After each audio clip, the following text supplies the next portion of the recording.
All right, this is The Earth and Its Peoples by Richard Bulliet, Chapter 19, The Atlantic System in Africa, 1550 to 1800.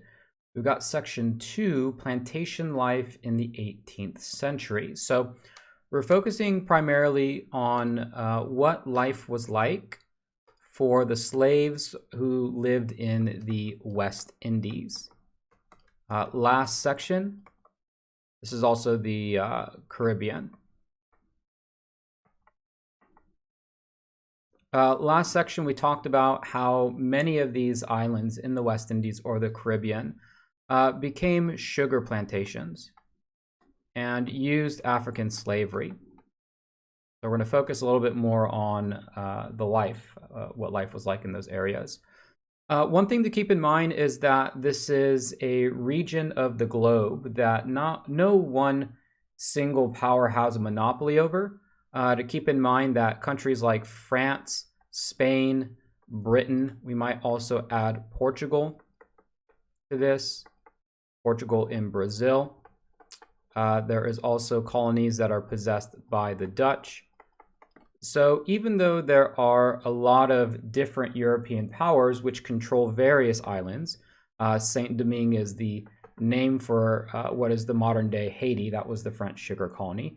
That all of these colonies essentially have the same type of system.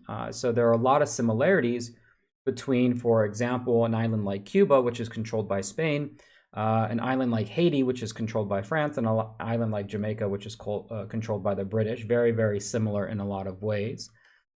In terms of the process of making sugar, it was very much environmentally destructive, right? So that might say about the environment. Actually, we have 2 points right here, right? Soil exhaustion and deforestation. So sugar production destroyed, or at least at the very least damaged, the environment.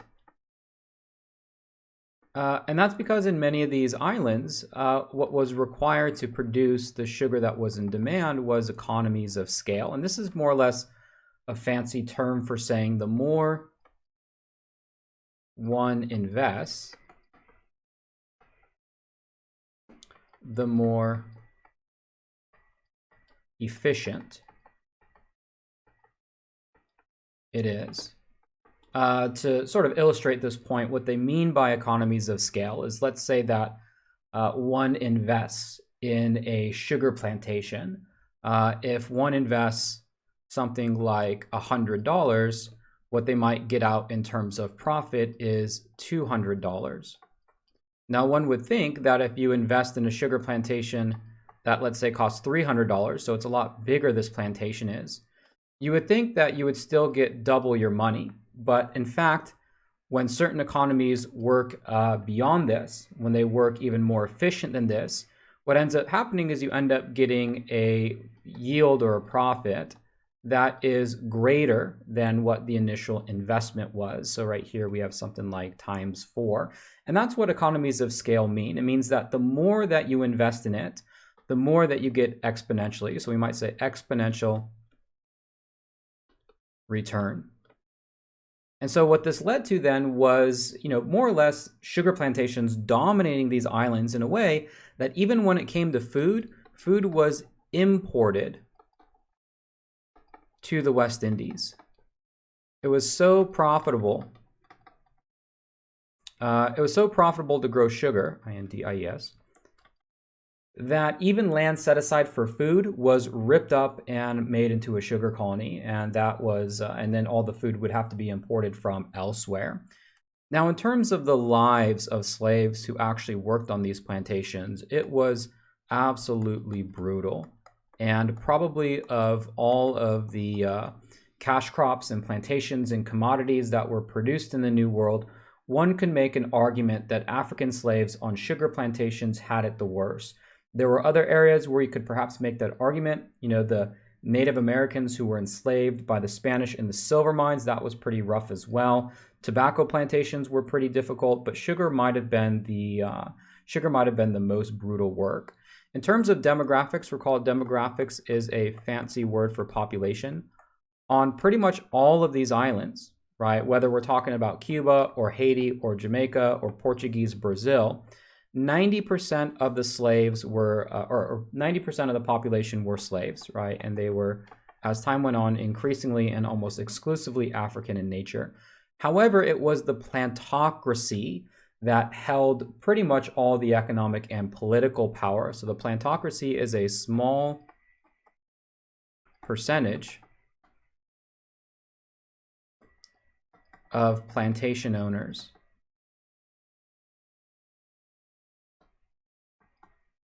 and they would control things like the economy, the land, and also oftentimes be in charge of the government, right? So a very small percentage, but those with the most power. The types of work that slaves were required to do did vary. There were a lot of different types of labor involved, but the predominant labor was field work, and field work required labor gangs. A labor gang is a group of slaves working in fields. And labor gangs were divided up into various categories or sections. So for example, the Great Gang, this would typically be the youngest, the strongest, and would be responsible for things like getting the soil ready. That was typically the type of work that was the most difficult. So maybe something like soil or planting was difficult. The grass gang was typically older, tended to have children in it, not those who are the most physically strong. And, that could be other work like harvesting and other things that were involved. So labor gangs were divided up into different categories. In general, pretty much on every single one of the sugar plantations, because the physical labor was so demanding, there were many more men than women. So more men than women, right? A huge sex imbalance on many of these islands. The driver was typically what we might call like the lead slave, responsible for production. And the driver would use more or less any means necessary, physical punishment, in order to ensure that whatever task was completed. They were generally rewarded with things like better food, clothing, etc., etc. And the type of work was long. Sun up till sunset was more or less the way that work was characterized. Perhaps a short break for a meal, but besides that, work was required under the threat of physical punishment for, in some cases, 18 hours a day, especially when it came to harvest season when there was profit to be made. This illustration goes to show you the type of physical punishment that was required of slaves on these sugar plantations. Due to the nature of sugar labor and due to the nature of the demographics on these islands, family life was very difficult. So for slaves, there was very much a high mortality, low fertility. What that means, high mortality means lots of death. Low fertility means low births. And there was a lot of reasons for that. One, just general health and the standard of living. Food was poor, medicine was non-existent, disease was ravaged. It's also to do with the fact that there are more men than women. And so just based by pure mathematics, it's not possible to have a higher fertility rate because there tends to be not as many slave women on these sugar plantations. In fact, the average life expectancy of a slave was 23 years, right? So average life expectancy. Deaths outnumbered births in many of these areas. This term seasoning is a term used to describe the period of adjustment for slaves. Typically when a slave was newly arrived to one of these sugar plantations in the New World, either from Africa or mostly from Africa, one of the things that was the biggest risks to slaves' lives, if they survived the Middle Passage, which was a deadly voyage, just at that, was disease.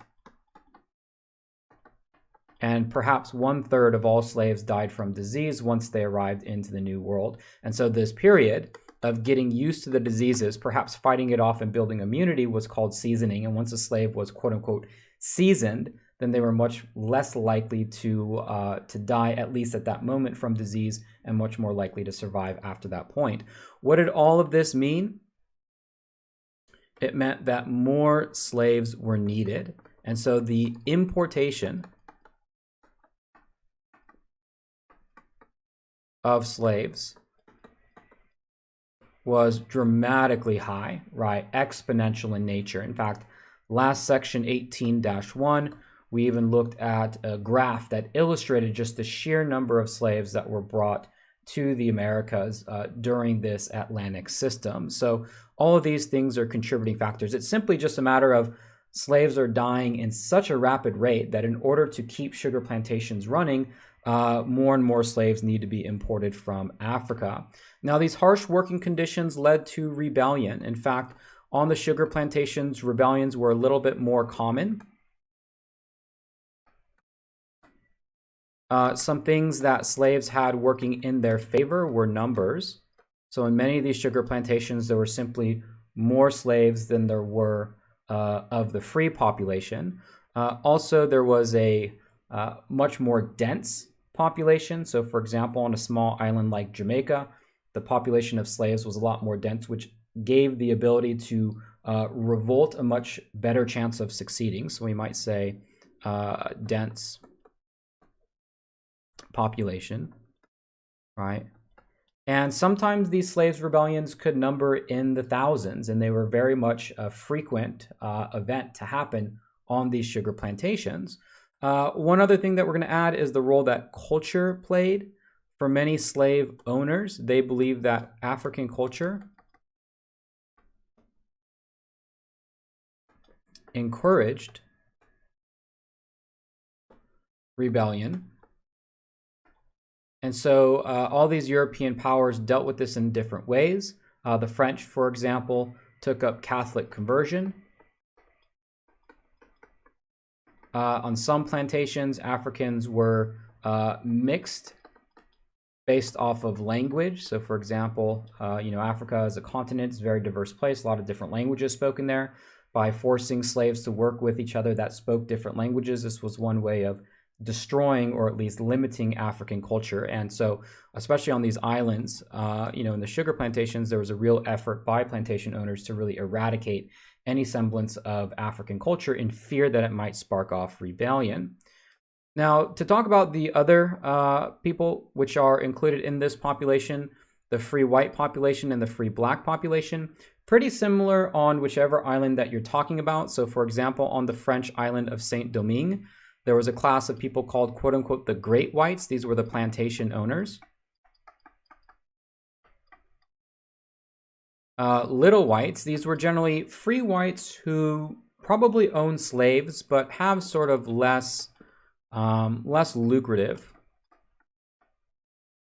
jobs. Maybe they're store owners or merchants, or, they don't own any land, but they might still be in these sugar colonies in some sort of economic venture. And then there's a population of free blacks, which in many of these societies are not amongst the slave classes, but in regards to like French law or Spanish law or British law, are not treated as equals. So still not treated legally equal to their white counterparts. And depending on which island or which area one talks about, the free black population does vary. So for example, in the Spanish colonies, the free black population tended to be a little bit larger. The French colonies a little bit smaller than the Spanish. and probably the area where you had the least in terms of a free black population was the English colonies. Now, a lot of the people who made up this class of the planters were what we might call absentee planters. Those are planters who own plantations in the West Indies, but reside in Europe. So, for example, the British, there were many British planters who owned plantations, owned slaves in places like Barbados and Jamaica, but didn't actually live there, instead lived in Europe, and that was the case in some of these islands. Other terms that we want to be familiar with, manumission and maroons. Manumission is the legal right to grant freedom to a slave. And maroons are escaped slave communities. So on these islands, slaves who were able to escape from their bondage formed independent communities in these various places.